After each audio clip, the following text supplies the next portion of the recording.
posso clamar, pela fé posso enxergar. O programa Restaurando Vidas começa agora. Que a paz generosa do nosso Senhor Jesus seja liberada sobre a sua vida. Todos têm um sonho, todos querem construir a sua vida, construir um lar, construir ali uma empresa, o seu trabalho, mas o interessante é, onde que Deus entra nos seus projetos? A palavra do Senhor no Salmo 127, versículo 1 diz: se o Senhor não edificar a casa, em vão trabalham os que a edificam. Nós precisamos entender, Deus tem que estar sempre no centro das nossas vidas, dos nossos projetos. Nós não podemos começar nada senão com a permissão do nosso Deus. Se nós estamos vivos, é porque Deus assim nos permitiu. Então, às vezes nós saímos para os nossos projetos, nós desenhamos os nossos projetos, mas esquecemos que falta ainda o poder de Deus sobre eles e sobre a nossa vida. Você tem buscado a Deus? Hoje você terá a oportunidade de viver mais um dia. Você já orou, você já buscou a orientação de Deus sobre a sua vida? Faça isso. Não saia da sua casa sem dizer: Senhor Deus, mais um dia de vida, muito obrigado, mas dirija esse dia, venha a sua vontade fazer parte da minha vida, em todas as ações, palavras e em todos os pensamentos deste dia de hoje, porque assim você edificará uma vida solidificada em Cristo Jesus. Que Deus te abençoe, não só hoje, mas todos os dias. Eu quero conversar hoje com um ex-homossexual, travesti, Paulinho de Jesus, hoje um pastor, mas uma vida muito difícil, escolhas erradas, e eu quero que você assista então esta entrevista. Posso clamar, pela fé posso enxergar. É um grande privilégio receber hoje no programa Restaurando Vidas o meu irmão em Cristo e pastor Paulinho de Jesus. Seja bem-vindo, meu irmão, a paz do Senhor. Paz do Senhor, pastor Pedro. Prazer enorme estar aqui em Poços de Caldas pela primeira vez e muito feliz, muito agradecido pelo carinho, por toda a atenção que o Senhor deu a nós. Amém. Um prazer enorme. Amém. Pastor, o Senhor é resultado de um milagre de Deus. O Senhor... Eu queria saber se na sua vida, lá no começo da sua vida, o senhor teve instrução do Evangelho, o senhor nasceu num lar evangélico, como é que foi a sua vida? Nasci num lar cristão, sou filho de pastor, minha família toda assembleiana, né? Então eu tenho raízes do Evangelho. Só não gostava de crente, mas a minha família toda é cristã. Mas desde criança, o senhor ia nas programações da igreja? Ia. Quando criança, eu costumo dizer às pessoas o seguinte, que a Bíblia ela é a mais pura verdade que eu conheci, né? Ensina a criança no caminho que deve andar, isso é fundamental. Eu cresci, eu ia como toda criança, quando pequena, onde os pais vão, ela vai estar junto. Eu todo domingo tinha escola bíblica dominical, os corinhos. Glória a Deus. Mas o senhor, quando criança, o senhor teve uma experiência não boa. Péssima. O senhor foi deixado no cuidado de alguém, de alguns vizinhos? Não fui nem deixado, não. A situação é pior do que isso, né? A gente imagina que as coisas não... Eu fui uma criança extremamente bem cuidada. A relação da minha vida, da homossexualidade, né? Para que as pessoas entendam. Porque precisa ficar claro, homossexualidade não é opção. Homossexualidade não é opção, não é doença e não é terceiro sexo. Ninguém nasce homossexual. Essa história de que se nasce homossexual, isso é balela, isso é mentira. É um escape. É lógico, é muito mais fácil eu colocar isso para a minha vida do que dizer que eu estou indo contra. Ninguém nasce homossexual. A Bíblia diz que a obra de Deus é perfeita. Fez homem e mulher. O homem e mulheres fez macho e fêmea. Acabou. Ah, mas eu nasci. Não nasceu. Não, isso daí é genética. Não. Meu pai era pastor. Meu pai não era homossexual. Então não foi transferido nada? Não existe essa relação. E como é que isso começou a manifestar na sua vida? A homossexualidade, ela se manifesta... Olha, tem duas formas. Uma forma é a mais forte que eu conheço. Chama-se pedofilia. E pedofilia, você que está nos vendo hoje, pedofilia não é como... O pedófilo não é um tarado, pastor. O tarado, ele pega numa esquina qualquer pessoa e ele sai, ele faz um estrago, você não sabe de onde veio. Não, o pedófilo não. O pedófilo, ele age com a autorização dos pais. Tanto que o pedófilo, antes de conquistar a presa dele, ele conquista os donos da presa. Então quer dizer que o senhor aconteceu foi isso? Claro. Aos 3 anos e meio de idade, um amigo do meu pai começou tudo começa com um presente. Ele começou a aliciar ali, fazer um plano para que você ficasse com ele. Ele era vizinho, nós morávamos num cortiço, ele era vizinho, e ele começou a pegar amizade com meu pai, ele tinha uma marcenaria, aí ele fazia um carrinho, falava, seu Expedito, eu trouxe um carrinho pro Paulinho. E meu pai feliz me dava um carrinho. E dando um presente para um aí filho, ele foi ganhou o coração. Presente. Claro, há um ditado popular em São Paulo, não sei se aqui em Poços existe isso, mas em São Paulo diz assim, quer adoçar a boca de um pai e de uma mãe, dê um presente pro seu filho.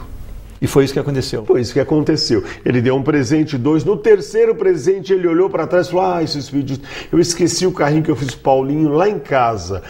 Posso levar o Paulinho lá em casa para buscar o presente? O que o senhor acha que meu pai disse? Pode, ué. E o que o senhor acha que o senhor diria? Provavelmente pode. Sabe por quê? Porque nós nunca imaginamos que alguém que dá um presente para o nosso filho vai fazer isso com ele. E foi o que aconteceu. Foi o que aconteceu. E quando aconteceu o ato, ele ainda disse, esse é o nosso segredo. Não conte para o seu pai. E quer dizer que o senhor se sentiu até ameaçado. O senhor não tinha ainda razão. 3 anos e meio de idade. E muitas vezes tem ameaça também, né? Mas a ameaça dele foi exatamente isso. Olha, esse é o nosso segredo. Se você contar para o seu pai, você vai apanhar. Qual é a criança que gosta de apanhar? Isso foi por quanto tempo, pastor? Dos 3 anos e meio até os 10 anos de idade. Com a mesma pessoa? Com a mesma pessoa. E isso causou o que no senhor? Por revolta, o que foi? Olha, se eu falar para o senhor que causou revolta até aquele instante, até os 10 anos, não.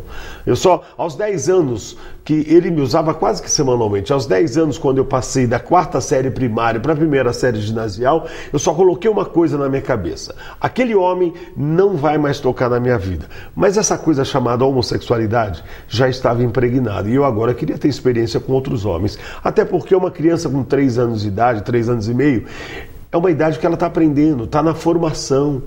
Então, tudo que ela aprender... Isso que foi ensinado para o senhor. Isso foi ensinado. Então, uma das coisas que eu sempre digo para as pessoas por onde eu tenho passado, que não adianta você ser o melhor pai do mundo. Não adianta você ser a melhor mãe do mundo. Isso não te assegura. O que você acha que precisa a mais? Ser melhor pai não é troféu. Não é troféu, é obrigação. Porque a Bíblia diz que filho é herança de Deus. Salmo 127. Então você tem a obrigação de ser o melhor pai. Agora, para que isso não aconteça, seja também o melhor amigo. Sabe por quê? O meu pai foi fantástico. Se alguém teve um melhor pai no mundo, esse fui eu.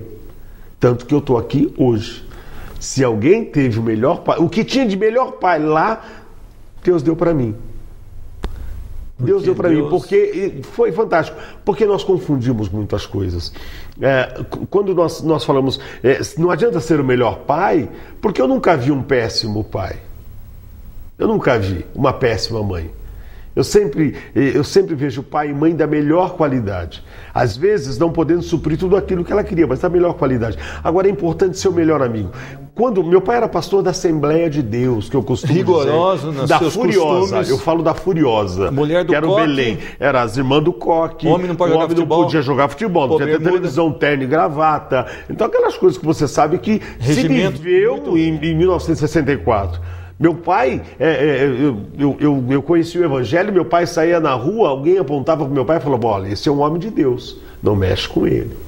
Agora, pastor, dos 10, 11 anos, o senhor resolveu, esse homem não me toca mais, mas eu preciso agora do quê? Novas experiências. E como é que foi crescendo isso? Então, aí eu cheguei na 1ª série, já com 11 anos, aquela euforia, 11 anos, só agora no ginásio, e tinha um rapaz que caiu na minha classe. E esse rapaz, ele me olhava todos os dias, nos primeiros 20 dias de aula. Ele devia ter, acho que, 16 anos no máximo, e na 1ª série. Ele era muito burro, né? Porque com 16 anos na 1ª série do ginásio... Repetentíssimo. Ele era realmente perseverante na 1ª série. E uma das coisas engraçadas é que quando ele percebeu que eu tinha algum envolvimento com a homossexualidade, o que ele fez? ele começou a me cercar, até que um dia ele me parou no corredor da escola. E ele disse para mim, eu preciso te falar algo. Eu parei para ouvir o que ele ia me falar. Ele disse o seguinte, pastor, ele disse, se você começar a tomar o hormônio agora, você vai virar uma mocinha. Você vai desenvolver os seus seios, você não vai ter barba. E quando você tiver 14 anos, você vai ser uma mocinha, ninguém vai dizer que você é homem. Na hora eu dei um grito. Falei, que isso, rapaz, você tá doido? Meu pai é pastor, e ele saiu rindo. Mas dos 11 anos até os 12 anos e meio, todos os dias ele falava desse maldito hormônio. O pastor, e ele detectou, então, ele detectou isso. É até maligno, né, pastor? É maligno, porque você vai falar que alguém que foi para as drogas, ele foi porque ele quis. Ninguém nasce homossexual, ninguém escolhe, ninguém opta para ser drogado, ninguém opta para ser alcoólatra, ninguém opta para ser prostituta, ninguém opta para isso. Opção é algo que a gente escolhe. Lógico, opção é algo que a gente escolhe. Agora, existe uma grande coisa. Eu nunca vi alguém acordar domingo de manhã e falar, pai, eu não quero mais andar de BMW, eu vou ser mendigo. Eu nunca vi alguém acordar de manhã e falar, pai, eu não quero mais me chamar Flávio, eu agora quero ser a Samanta. Tem um processo. Tem um processo. Ô pastor, e o que veio depois desse novo encontro que o senhor teve com esse jovem? Então, o senhor impactou de começo. De começo. E depois? Mas ele começou a insistir. Todos os dias ele falava do maldito hormônio. Todos os dias ele falava do hormônio que ia transformar a minha vida, e eu ria. Até que um dia, depois de 1 ano e meio, dos 11 anos até os 12 anos e meio, ele falava todo dia. Até que um dia ele parou na minha frente e falou, eu não vou falar mais. Eu pensei comigo, que bom. Aí ele abriu a mochila e tirou uma cartela de comprimido e falou, eu trouxe o remédio para você. Ele te deu de presente, então, o hormônio? Claro. E o senhor relutou em usar ou o senhor já começou a usar? Não, eu dei risada. Eu dei risada por uma simples observação. Eu vi uma cartela com os comprimidos pequeninos. Eu pensei, você acha que um comprimido vai mudar a vida de alguém? Você acha que o comprimido vai mudar a vida de um homem? E, aliás, aí eu abro sempre o parênteses. Também, né, pastor? Eu brinquei. Aliás, é o que todo crente faz hoje, é brincar. O crente não tem nada a ver, pastor. O crente acha que ele pode todas as coisas. Ele acha o seguinte... Que o diabo é uma formiguinha. Você acha que... Tem um monte de gente brincando, eu estou tomando umazinha, eu vou tomar uma pingazinha, mas a hora que eu quiser eu paro. Deixa eu dar um recado para você, querido. A palavra de Deus diz que é para você resistir ao diabo e ele fugirá de vós.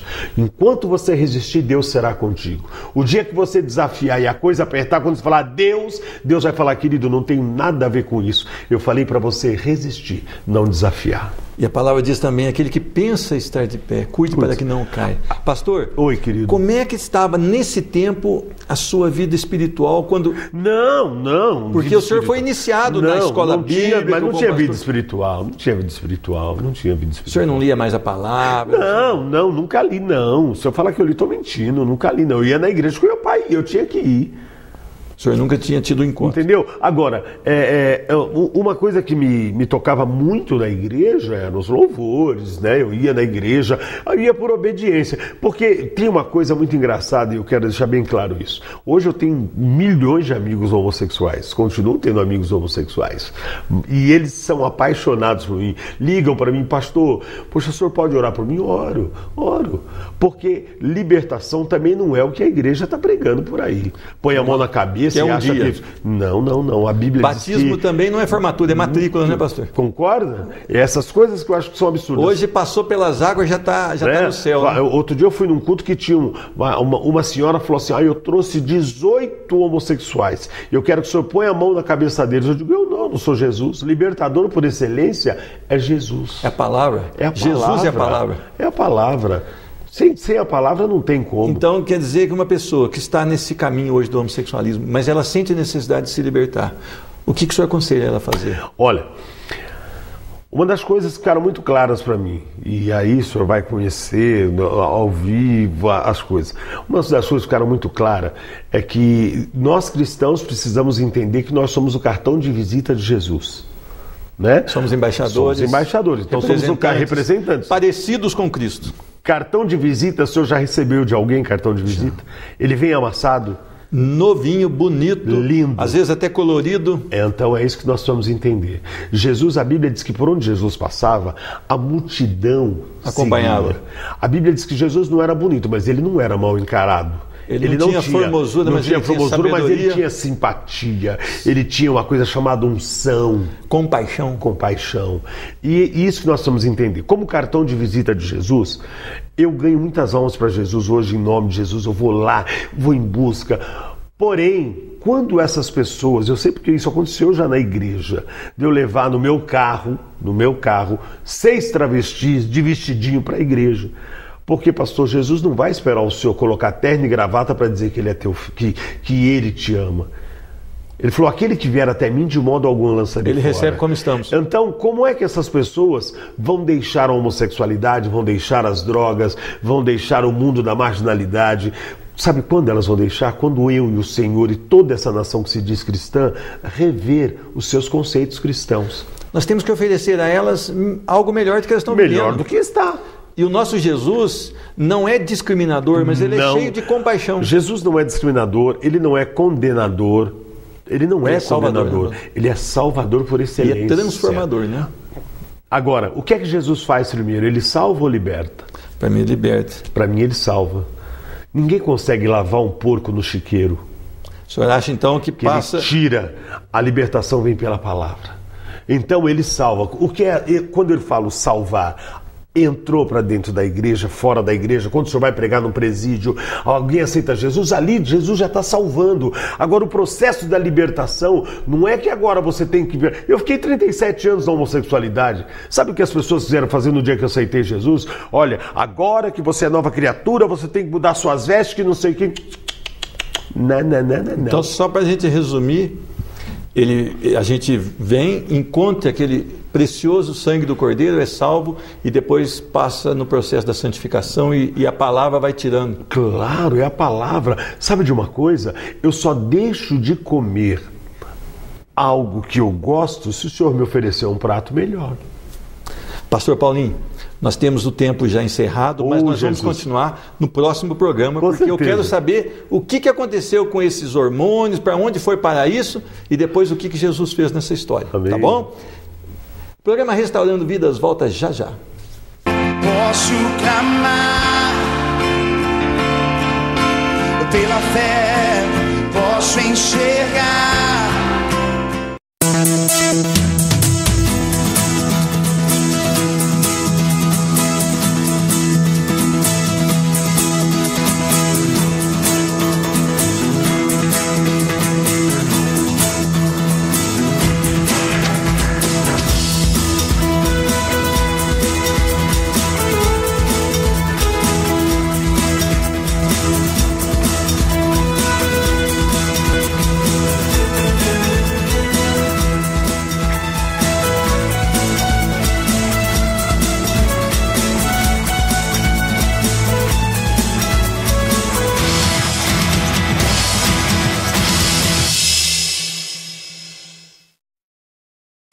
Posso clamar pela fé, posso enxergar. Eu quero trazer uma mensagem do Senhor para a sua vida e você que tem buscado um milagre na sua vida, talvez na área financeira, talvez na saúde, na vida emocional, espiritual, que é o maior milagre que um homem pode receber na sua vida, é a transformação que só Cristo Jesus pode fazer. Em qualquer uma das áreas você precisa de um milagre. Eu trago a história de um homem que se encontrou com o Senhor Jesus e teve a vida transformada. Essa história está em Marcos capítulo 10, versículos 46 a 52. Diz a palavra do Senhor: e foram para Jericó. Quando ele saía de Jericó, juntamente com os discípulos e numerosa multidão, Bartimeu, cego, mendigo, filho de Timeu, estava sentado à beira do caminho. E ouvindo que era Jesus, o Nazareno, pôs-se a clamar: Jesus, filho de Davi, tem compaixão de mim. E muitos o repreendiam para que se calasse, mas ele cada vez gritava mais: Filho de Davi, tem misericórdia de mim. Parou Jesus e disse: chamai-o. Chamaram então o cego, dizendo-lhe: tem bom ânimo, levanta-te, Ele te chama. Lançando de si a capa, levantou-se de um salto e foi ter com Jesus. Perguntou-lhe Jesus: que queres que eu te faça? Respondeu o cego: mestre, que eu torne a ver. Então Jesus lhe disse: vai, a tua fé te salvou. E imediatamente tornou a ver e seguiu a Jesus estrada fora. Vamos orar. Senhor Deus, muito obrigado porque nós temos aqui a tua palavra. A tua palavra, Senhor Deus, pode mudar a história dessa pessoa que assiste o programa Restaurando Vidas hoje. Faz um milagre nessa vida, em nome de Jesus. Amém. Todos nós sonhamos com algum milagre nas nossas vidas ou no decorrer delas. E você pode estar passando por uma situação tão difícil na sua vida, que você tem chorado, tem clamado, você tem buscado ajuda, você tem sonhado com esta cura, com este poder sobre a sua vida, mas ainda não aconteceu nada. Muitas vezes as pessoas dizem: olha, larga a mão, isso não vai dar certo, isso não vai acontecer sobre a sua vida. Mas eu quero dizer para você, há uma esperança, e essa esperança é Jesus Cristo. Havia aqui um cego, chamado Bartimeu, e ele não era somente cego, mas devido a isso ele se tornara um mendigo. Ele vivia às margens da sociedade, ele vivia ali clamando para que alguém lhe desse favor, um dinheiro, alguma coisa para ele comer, e ele dependia inteiramente que alguém lhe estendesse as mãos. Nós sabemos que a humanidade está cada vez mais fria, que a humanidade tem pensado mais em si mesma do que nas outras pessoas, o que não é bíblico, mas é assim que caminha a humanidade, de mal a pior. As pessoas, embora tenham aparência de piedade, tenham aparência de serem benevolentes, cada vez mais o amor tem se esfriado. Cumpre-se as Escrituras. Mas neste caso, aconteceu algo diferente. Este homem talvez já cansado de tanto mendigar, este homem talvez frustrado por não poder ali enxergar as coisas da vida, porque nós muitas vezes não valorizamos o que temos visto, não valorizamos as árvores, nada. Mas este homem, ele não tinha visão de nada. E diz a palavra que este homem ouviu falar que Jesus estava a caminho. E é interessante, quando ele teve a convicção que era Jesus, o Nazareno, diz a palavra que esse homem então começa a clamar. Nós precisamos aprender. O clamor é essencial à vida de quem busca vitória. As pessoas, elas pensam que com suas próprias forças, com sua própria capacitação intelectual, com seus estudos, elas serão suficientes, mas isso não é uma verdade.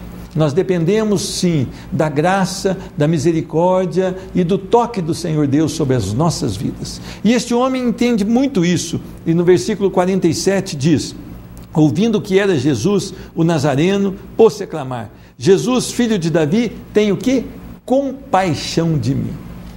O que ele quis chamar foi a atenção de Jesus, dizendo: Jesus, venha sofrer comigo, olha a minha dor, Jesus, e faça alguma coisa.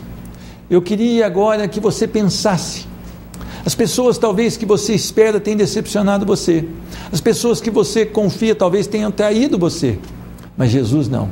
Jesus não trai, Jesus não decepciona, e Jesus tem um coração cheio de compaixão. Tanto é que ele se fez carne, desceu aqui nessa terra, peregrinou aqui por alguns anos e foi levado até a cruz. E ele foi levado àquela cruz porque ele amava você. E amando você, ele deu a sua vida para que você, crendo em Jesus, tenha vida eterna. Não há amor maior que esse, não há compaixão maior que essa. Jesus Cristo, o nosso Rei, o nosso Deus, morrendo a nossa morte, para que nós pudéssemos o quê? Ser redimidos. E esse Jesus, então, ele agora é o alvo deste homem cego, desiludido com a vida, mendigo, esquecido às margens da sociedade. Jesus, filho de Davi, tem compaixão de mim. Talvez a sua causa esteja muito grande e muito difícil, mas você não tem clamado como deveria. Talvez você tenha passado momentos terríveis na sua jornada, mas você não tem clamado, não tem separado um tempo especial para buscar a Deus, para buscar um milagre. Eu quero dizer a você, vale a pena. Clame ao Senhor, coloque os joelhos no chão, a cabeça no pó e declare: Senhor Jesus, eu preciso de um milagre na minha vida. Eu não sei qual é a sua dor, qual é a sua situação, o que mais você tem sonhado para Deus acudir você, para Deus libertar você. Mas continue buscando. E você que ainda não começou, comece hoje. Comece a buscar e falar: Senhor Jesus, Tu és o Deus maravilhoso, Tu és aquele que ouviu o clamor de Bartimeu, ouve o meu clamor. Diz a palavra que muitos começaram a repreender para que se calasse.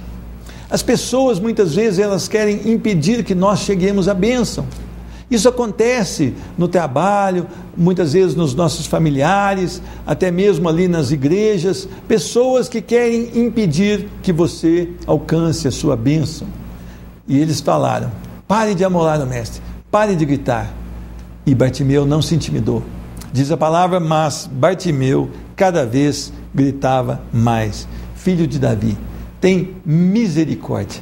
Misericórdia é uma palavra linda, porque misericórdia é assim: eu não vou dar o que você merece. Nós, homens, somos pecadores e merecemos a morte, mas a misericórdia quer dizer, o Senhor não deu aquilo que nós merecíamos, mas Ele liberou sobre nós salvação.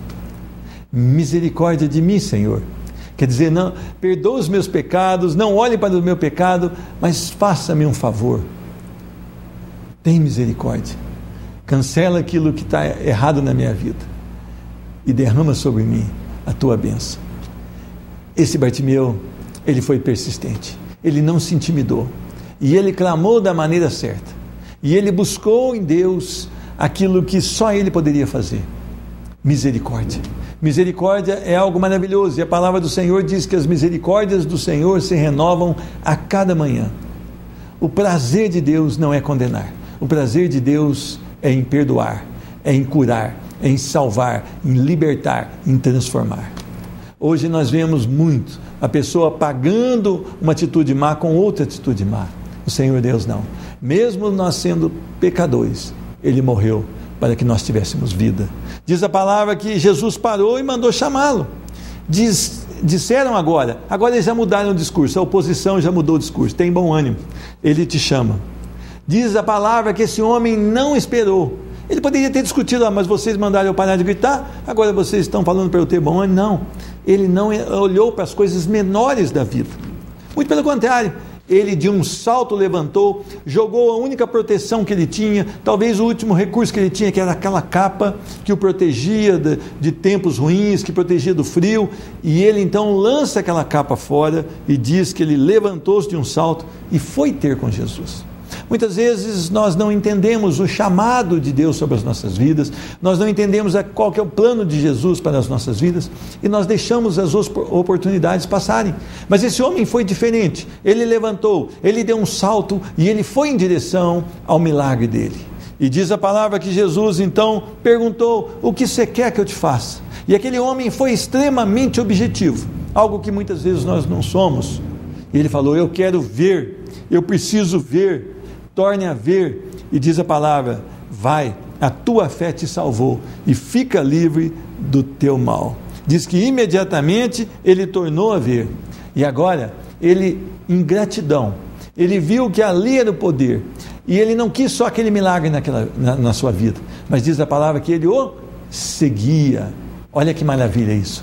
Muitas vezes nós ficamos em oração, em clamor, perseverando só quando queremos o milagre. Quando o milagre acontece, nós abandonamos e não queremos mais seguir a Jesus. Quantas pessoas chegam a uma igreja e chegam ali machucadas, feridas, até que chega o seu milagre. Quando chega o milagre, ela começa a botar defeito no pastor, começa a botar defeito nos irmãos e logo se afasta. Ele não fez isso, mas ele começou a seguir a Jesus. E você? O que você tem feito da sua vida?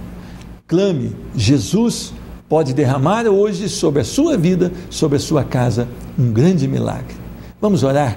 Senhor Deus, muito obrigado porque a Tua palavra nos traz consolo, nos traz poder, nos traz vigor e perdoa. Senhor Deus, muito obrigado porque o Senhor tem liberado sobre as nossas vidas o teu carinho, o teu amor, a tua compaixão e a tua misericórdia. Tu és o Deus da nossa salvação. Em nome de Jesus, abençoa essa pessoa que assiste o programa Restaurando Vidas, derrama um milagre sobre a sua vida, em nome de Jesus. Amém.